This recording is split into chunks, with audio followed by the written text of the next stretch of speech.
talk about yourself and kind of H3TV and how it got started. Healthy hip hop started about 5 years ago, and my original background, I used to do like gangster rap music when I was younger, and I was really on the wrong path with my music decisions and just in life. And when I had my first son, Justice Scott, when I was about 23, it really hit me when he was about 3 years old. I was playing some of my music, and he started repeating the music and started emulating it. And so at that point, that was my wake-up call, and I reflected on me and how influential music was on me. And so I made my mind up at that point, I'm going to use my talent to produce positive music and focus on kids. So that's when Healthy Hip Hop was born. And basically taking the same approach. We didn't want to water down the music.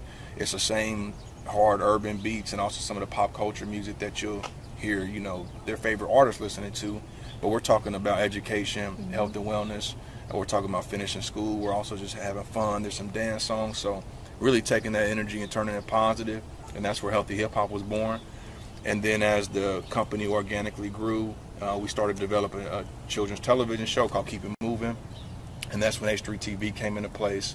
And so we have the music, the children's television show, we have exercise curriculum, lots of merchandise, and all focused on teaching kids early good habits at an early age as far as making healthy lifestyle decisions and also, furthering their education, things along those lines. Can you elaborate on some of those healthy lifestyle decisions, or is it sure. Like reading, eating, what is it? Yeah, definitely it's eating, because childhood obesity is a huge deal.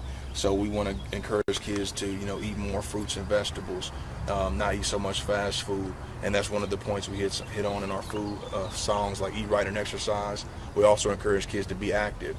Right now it's a technology era. They call it, I think, the 2KY generation or 2KI. But all these kids are just playing video games or watching TV all the time. So we want to cut down that screen time and encourage kids to be active. Go outside and play sports. Go create a game. Go ahead and do something with yourself, being active. So that's kind of what the songs are geared toward. And you were at Marty City. How was that? And how did you believe the kids responded to your... It was fun. It was great. All the kids was up and jumping. A lot of kids have seen us before. We performed quite a bit. So some of the kids are familiar with our music and with our videos and stuff. So it was a great response, and we had I think 300-400 kids jumping and dancing and having fun. So what's some of the feedback you get from some of the students usually? Do you hear what they have to say? Yeah, all the feedback is all positive. Honestly, we haven't got any negative feedback. It's all, they love the music, because again, with the healthy hip hop is something that kids and parents can listen to together. So I'm sure a lot of parents listen to hip hop, which we're not knocking hip hop, but we're providing a positive alternative. So a lot of hip hop you ride until you can't ride with your kids. Listen to that. Just think, do you feel like they absorb it well? Yeah, I absorb it. What we've also done, have taken some measurements, and with Boys and Girls Club, we work closely with Thornberry and a few other Boys and Girls Clubs, and basically showing that this is also having a change in behavioral health. So it's helping them, curve some of their attitude and paraphrase some of their statements and comments, and so it's really helping on a lot of different lines. Again, just how influential music is, and us trying to push that message through that. Now, you said you started out in kind of gangster rap. You were a Grandview high school graduate. Tell us about your time. Were you elementary, middle, and Grandview? Well, middle through high school. So I started in 8th grade, and then I graduated in 1999.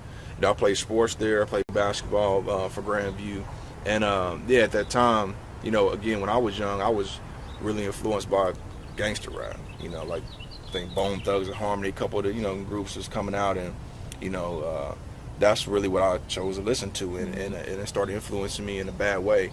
And so I was playing sports, but I really chose music over everything, over finishing, over trying to pursue like a college career in athletics or even academics. I chose to do music after I graduated high school. I started producing while I was in high school, but I released my first album the year I graduated in 1999, and I pursued that, and again made some bad decisions, was in some of the wrong crowds, and that's when I started pursuing the kind of gangster rap hip hop career, which is pretty typical for a lot of artists. A lot of young men and women who want to be artists. They're drawn towards hip hop or pop and stuff that's kind of not a positive message. So anyway, went down that track, but fortunately I was able to turn things right as I started my family and just started putting things in perspective. on what's going to be best for myself and more importantly, you know, people around me.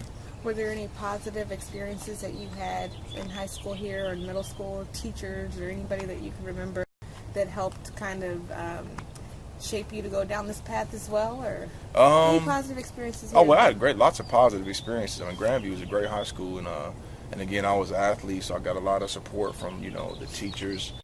I remember Coach Gilkerson, he was there. I don't think he's at Grandview anymore, but he was there. He was a track coach at that time. I didn't run track, but he was real into basketball. And he was always positive and just encouraged me. I mean, a lot of people knew I was doing music, and even though, you know, I don't think they knew exactly what I was doing with the music, they were always supportive and pushing me, but more importantly, pushing me to play sports. But obviously, I chose the music over the sports. How does it feel to come back to this district and give back in a positive way?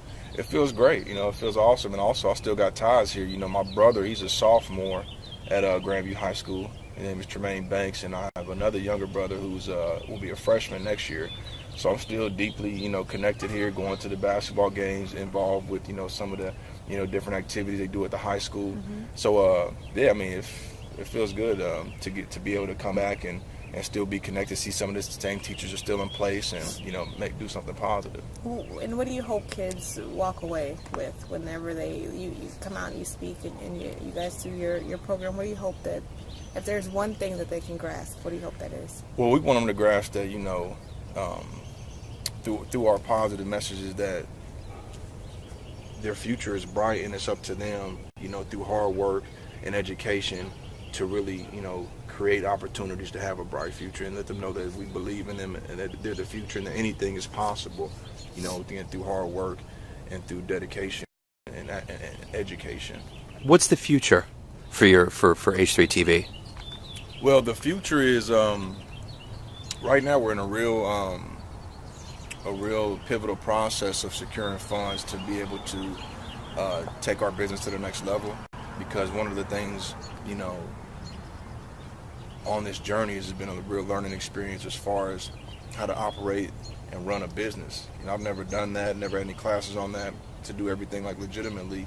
Like when I was doing my hip hop stuff, everything was just kind of under the table, nothing was really official. So, you know, getting our paperwork right, you know, getting our business plan, financials, mm-hmm. presentation, pitch decks, being connected with the right people. So big picture is H3TV being a network that's going to provide positive entertainment, you know, for all ages of all. You know, so I mean, all ages, looking at youth, middle school, high school, elementary. And but the first things first is getting our original property off the ground, which is Keep It Moving. And that's our health and wellness based program. It's like a new Sesame Street. We have our two puppet characters, Hip and Hop. It's like Bert and Ernie. Mm-hmm. So big picture is obviously, you know, going national, international, but we're taking the steps and we're getting with the right people as far as, you know, entertainment, attorneys, getting the correct legal help, putting all the things in place so that we can, you know, get the right amount of funding we need and get connected with the right people, so this brand can take flight and be an impact to, you know, kids, children, and family, you know, all over the globe. That's the big vision.